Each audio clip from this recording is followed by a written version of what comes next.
Malam ini, aku tidak lagi tidur sendiri ataupun berdua dengan Safa. Ada dia yang mengisi ruang kosong di sebelahku. Kami berbaring saling berhadapan, saling menatap wajah satu sama lain. Padahal jam sudah menunjukkan dini hari, tapi mata ini tak kunjung terpejam. Sama denganku, Adi pun demikian. Entah apa yang mengganggu pikiran kami hingga kantuk tak juga datang. Al, belum ngantuk, tanyanya, masih enggan berpaling. Aku menggelengkan kepala, masih menatap lurus kedua manik hitam milik lelaki di depanku itu. Kok bisa ya kita tidak mengantuk? Padahal tadi kita lelah sekali mengikuti rangkaian acara pernikahan, ujarnya lagi. Aku tidak tahu, mungkin karena belum terbiasa kita berada dalam ranjang sama. Benar hanya itu, atau karena malam ini kita melewati ritual pengantin baru. Aku mengerucutkan bibir ke arahnya. Adi menggeser sedikit tubuhnya, meraih pinggangku, lalu memeluknya dengan lembut. Kini wajahku berada tepat di dadanya, merasakan detak jantung yang seirama dengan detak jantungku. Maaf ya, aku tidak bisa menunaikan kewajibanku sebagai seorang suami. Sebenarnya bisa, tapi... Shh. Aku menyimpan telunjuk di bibirnya. Jangan menyuruhku yang bekerja.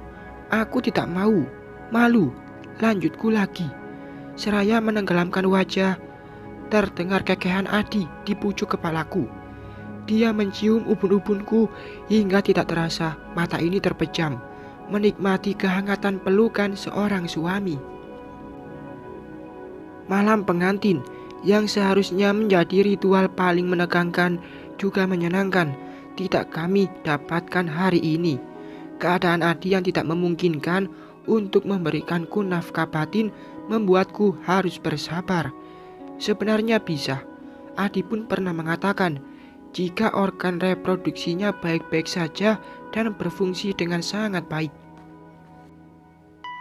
kami bisa melakukan hubungan suami istri jika aku yang mendominasi, aku yang bekerja. Tapi aku menolak, aku belum siap. Lebih tepatnya, aku sangat malu untuk memulai. Biarlah hubungan kita mengalir apa adanya.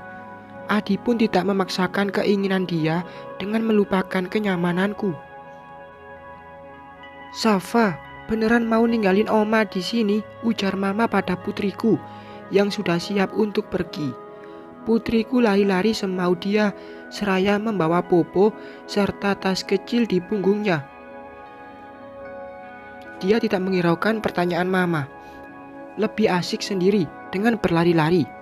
Pagi ini aku akan pindah ke rumah yang sudah Adi siapkan. Rumah yang diberikan Adi sebagai mahar pernikahan. Semua orang rumah sudah siap berkumpul di ruang tamu. Mereka akan mengantarkan aku dan Adi ke istana baru kami, membiarkan aku menjadi ratu dalam rumahku sendiri. Jadi tidak sabar, ingin segera melihat rumah itu. Al, Safa tinggal di sini saja, biarkan Mama yang mengurus dia, ujar Mama lagi, tidak ingin jauh dari putriku. Gak bisa dong Ma, aku juga tidak bisa jauh dari Safa, ucapku, seraya melirik Adi yang sudah siap dengan kursi rodanya. Untuk sementara saja, kalian kan baru nikah, masih hangat-hangatnya pengantin baru. Jadi Safa dititip ke Mama aja, daripada nanti ganggu kalian. Bener gak Pa? Mama melempar pertanyaan pada suaminya.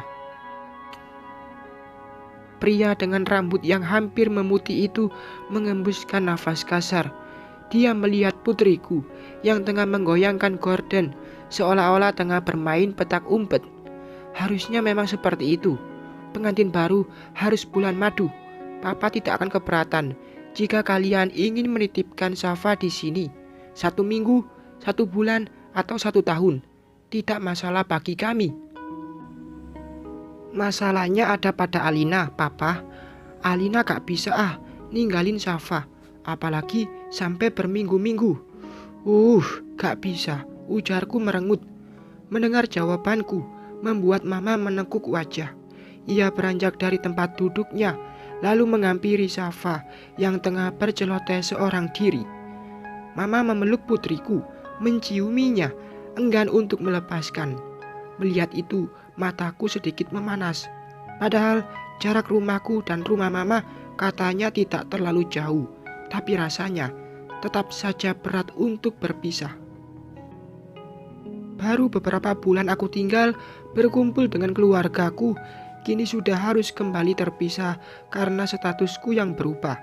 Bukan lagi wanita tanpa suami, tapi sudah menjadi seorang istri yang memang sudah sepantasnya mengikuti kemana langkah suami pergi. Al, Apang tidak bisa mengantarmu. Apang harus ke rumah ibunya Rindu. Tadi dia menelepon, katanya Apang harus ke sana sekarang, ujar Bang Aldi yang baru saja keluar dari kamarnya. Oh iya Bang, tidak apa-apa. Tumben mereka menghubungi Abang. Apa ada masalah? Tanyaku serius. Abang tidak tahu. Ya sudah, aku pergi sekarang ya, tutur Bang Aldi yang langsung berpamitan pada Mama dan Papa. Saat akan melewati Safa, kakakku itu menggendong putriku sebentar. Lalu dia menurunkannya kembali dan pergi menghampiri mobilnya. Perasaanku tiba-tiba tidak enak melihat wajah Bang Aldi yang sedikit panik. Meskipun dia berusaha menyembunyikan masalah dengan bersikap biasa, tapi raut wajahnya tidak bisa menipu mata. Bersama kedua orang tua serta bapak mertua, aku pergi meninggalkan rumah papa menuju rumah aku dan Adi. Sepanjang perjalanan, Safa terus mengoceh, membuat Mama semakin berat untuk jauh dari putriku itu. Sengaja Mama ikut dengan mobil Adi karena ingin selalu dekat dengan Safa, membiarkan Papa dan Om Gunawan menggunakan mobil lain. Papa Gun, aku selalu lupa dengan panggilan mertuaku itu. Apa rumah kita memiliki halaman yang luas? Tanyaku pada Adi. Ya, sangat cocok untuk bermain sepeda Safa. Aku bergelayut manja di lengan Adi, yang kemudian tangan Adi berpindah menjadi memelukku. Aku dan dia seperti pasangan pengantin pada umumnya, bermesraan, bersenda gurau hingga melupakan sesuatu. Tidak ingat jika saat ini kami masih berada di dalam mobil. 15 menit perjalanan, kami sudah sampai di depan rumah berlantai 1 dengan suasana yang baru. Aku memindai bangunan rumah yang didominasi dengan cat warna putih. Benar kata Adi, halamannya luas, rumputnya tebal dan empuk. Yuk masuk, ajak Adi, membuatku mengalihkan pandangan. Aku mendorong kursi roda untuk lebih mendekat pada rumah yang akan menjadi istana keluarga kecilku. Aku membuka pintu perlahan, masuk ke dalam sana, melihat sekeliling rumah yang sudah lengkap dengan perabotan di dalamnya. Bagus sekali rumahnya, Al. Semoga betah ya, tinggal di sini, ujar Mama memuji. Bukan hanya Mama yang takjub dengan isi rumah ini, tapi aku juga. Harapanku pun sama, merasa aman dan nyaman berada di sini. Beberapa saat mengobrol, kedua orang tua kami pamit pulang. Mereka ingin memberikan ruang pada aku dan Adi untuk saling bersama. Sekarang tinggal kami bertiga yang ada di sini, diliputi keheningan. Hanya ada ocehan Safa yang tengah bicara dengan Popo. Safa, main sama Popo terus. Papa di sini dicuekin, ucap Adi memanggil putriku. Kasihan Popo, Pak. Dia lapar, mau maem. Oh ya, perutnya bunyi gak? Tanya Adi menyeret kakinya untuk semakin dekat dengan Safa. Bunyi di sini. Aku tersenyum simpul saat Safa menunjuk perutnya sendiri. Bukan Popo yang lapar, tapi memang dia yang mau makan. Aku meninggalkan dua orang itu, kemudian masuk ke dapur, membuka kulkas yang ternyata hanya ada sosis dan bakso, kemudian beberapa potong daging ayam. Mas, kita harus belanja, ujarku sedikit berteriak. Oh iya, aku lupa mengisi kulkas. Nanti sore kita ke supermarket ya. Aku bergumam menjawab ucapan Adi. Sore harinya, hujan turun sangat lebat.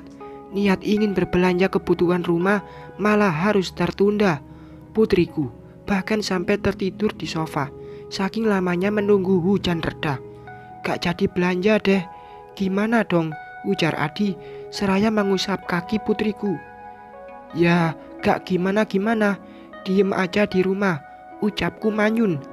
Kesal sebenarnya karena tidak ada bahan makanan yang bisa ku masak esok pagi. Ingin pergi ke warung, aku tidak tahu ke arah mana. Menyebalkan. Aku mau pindahin Safa dulu ke kamar, ucap Adi bersiap memindahkan tubuh putriku ke pangkuannya. Namun segera aku mencegahnya. Aku mendahului tangan Adi lalu menggendong Safa. Bukan tidak memperbolehkan Adi untuk menggendong putriku, tapi hati ini tidak tega melihat dia yang kesulitan. Gegas aku membawa tubuh Safa ke kamar yang sudah disiapkan untuk putriku itu, lalu menidurkannya di sana. Setelah memastikan Safa aman dan nyaman, aku kembali keluar menemui suamiku. Bobo, ujarnya. Bobo kan emang dari tadi juga. Dia udah bobo, ucapku, seraya menjatuhkan bokong pada sofa di sampingnya. Bukan Safa, tapi ibunya Safa. Aku menyipitkan mata, menatap dia dengan curiga. Tidak ngantuk, jawabku singkat. Masa? Kok aku curiga? Adi mencolek pinggangku nakal. Aku mencekal tangan jahil itu, menyingkirkan tangannya dari tubuhku. Beberapa saat, aku dan Adi terlibat peperangan, perang bantal, sehingga ruang tengah menjadi berantakan. Tawa kami pecah, rasa hangat sebagai sepasang kekasih halal terasa indah. Bersenda gurau dengan diiringi suara gemericik air hujan, membuat hidupku terasa lebih berwarna. Aku bahagia. Mas, coba deh belajar berdiri. Sini, aku bantu. Aku mengulurkan tangan pada suamiku. Adi menyambut uluran tanganku. Pelan tapi pasti, dia mulai mengangkat tubuh, berusaha untuk berdiri. Adi gagal mengangkat tubuhnya. It's okay, kita coba lagi, ujarku, memberikan semangat. 1 kali, 2 kali percobaan, Adi tetap gagal melakukannya.